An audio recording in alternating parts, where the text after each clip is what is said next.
মা শুনুন না। হ্যাঁ বলছি, আপনার ছেলে বাজার থেকে একটা এঁচড় নিয়ে এসেছে, কিন্তু কিভাবে কাটতে হয় আমি জানি না। আপনি একটু চলুন না, কিভাবে কাটতে হয় আমাকে একটু শিখিয়ে দেবেন। হ্যাঁ ভগবান, তুমি এত বড় ধেরে একটা মেয়ে, সামান্য এঁচড় তুমি কাটতে পারো না?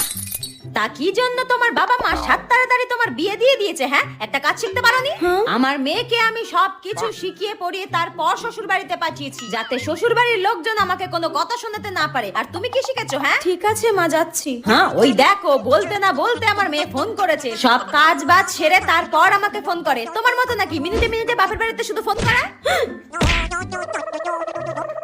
হ্যাঁ মা বল, কেমন আছিস? মা শাশুড়ি শুক্তো রান্না খেতে চেয়েছে, কিভাবে করব বলে দাও। শুক্তো কিভাবে করবি বলে দেবো? ঠিক আছে, তুই এখন রাখ, আমি তোকে পরে বলে দিচ্ছি। ওই কেমন আছি জিজ্ঞাসা করছিল। শুনুন মা, আমি সবই শুনতে পেয়েছি, আপনাকে আর ঢং করতে হবে না। বৌমাকে টাইট করতে গিয়ে নিজেই টাইট হয়ে গেলাম।